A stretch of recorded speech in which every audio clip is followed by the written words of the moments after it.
Open Books was founded in 2006 by Stacy Ratner, an avid reader who discovered almost 30% of adult Chicagoans have low basic literacy skills.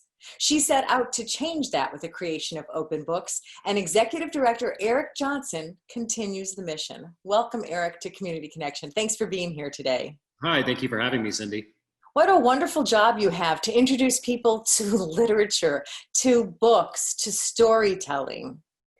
I have to say, when I had this opportunity to come across the transom, I've been in education my entire career, and I had been at my most recent position with a national organization for just a couple of years. But when this opportunity did come up, my wife looked at me and said, "This is about child literacy, family literacy, and books. If you don't consider this, you're missing out." So I couldn't agree more. I'm at a dream job. I get to walk through a bookstore in normal times when we're not in COVID, on my way to the office to focus on literacy programs and getting more books into the hands of kids and families. I was astonished to see that the number is so high of Chicagoans, adult Chicagoans, who have low basic literacy skills. And so how are you setting out to change that, to put books into children's hands at an earlier age? Because some communities, there are so few books in neighborhoods and households. That's right. And you mentioned earlier, when Open Books started, Stacy Ratner, our founder, began by collecting books in her basement with the spirit of getting those books back out into the community to people that don't have them. And 15 years later, or almost there, we continue in that spirit. We collect between 1.5 and 2 million books every year. And they're books of every kind. It can be cookbooks, nonfiction, fiction, children board books, all of the above. We encourage everyone who has books that they no longer have a use for personally to think of us, and we will make sure they get into the right places. But when books come to us, we have an expert team of people that have been in the book business for many years on the corporate side with used bookstores and other nonprofits. They decide which books are most appropriate, and especially more and more as we're making our way, reflect multicultural experiences, windows and mirrors for kids, and help to open doors and windows for them to see things they might not otherwise, but also have characters and text that reflect their own experiences and really ground them in a place where they can really truly develop a love of reading. We've also had a couple of other lines that have popped up recently in which we're getting books out. We became the official partner of Dolly Parton's Imagination Library about 18 months ago for all of Cook County here.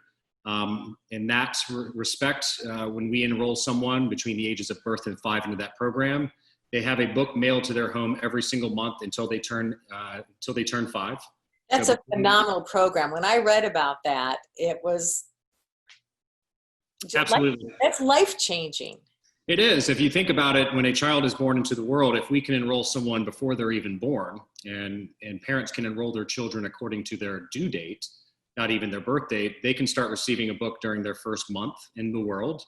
And over the course of 5 years, that's 60 books that a child has started off with that they might not otherwise have. And they've done a good job partnering with organizations like us across the country and even now across the world in curating a set of books that, again, can speak to the different experiences and appropriate grade levels and age levels of children as they approach kindergarten. And we also most recently started a line called The Gift of Books, in which our team has curated a multicultural and even multilingual line of books that donors and friends of ours can buy, that we will compile and get out to households that need them most. So if I have books, and I do have shelves of children's books, and I wanted to make a donation, how do I go about doing them? Cindy, you're in the right place. There's a variety of ways that you can do that. You can visit our website, www.open-books.org. There's a very clear button in our menu where you can schedule a book pickup. You can also, especially if it's a lighter load and you are feeling sprightly, you can deliver the books to either one of our 2 locations. We are at 651 West Lake in Chicago's West Loop, and we also have our second bookstore and warehouse in Pilsen. We will accept them at all hours, and we even have drop-off bins at both locations if you come before or after hours. Phenomenal. We also should point out that you have books for sale for avid readers, not just your distribution program, but that's one of the ways that you also generate revenue. That's right. We are, and this is one of the things that I'm most thrilled about the open books model. I've had some part of fundraising as my core responsibilities in this work for many years.